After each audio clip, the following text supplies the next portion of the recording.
emas akan expire tahun 2030. Betul ke?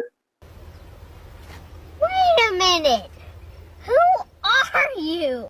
Hei sobat, nak tahu betul ke? Mari rapat. Alkisah.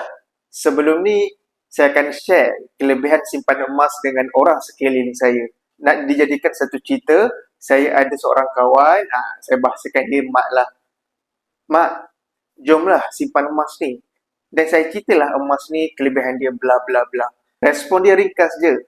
Emas ni, satu hari dah tak laku dah. Aku macam Jen. Kau ni apa?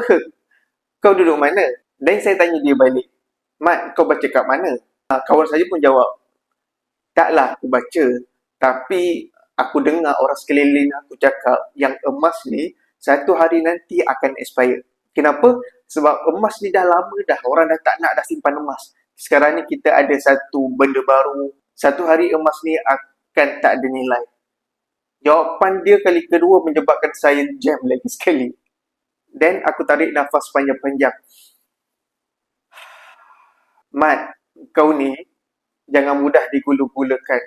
Jangan percaya cakap orang bulat-bulat. Kena buat kajian sendiri.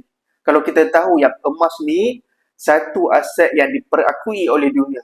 Dan paling banyak yang simpan emas adalah institusi kerajaan dan juga perbankan negara.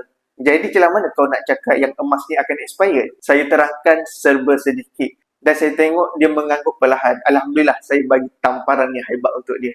Jadi sahabat-sahabat di luar sana, emas ni dia tak ada jangka hayat. Dia tak ada expired. Jadi jangan risau.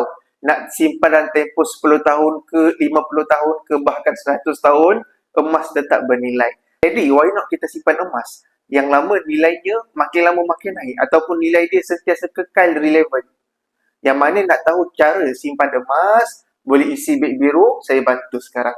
Boleh follow.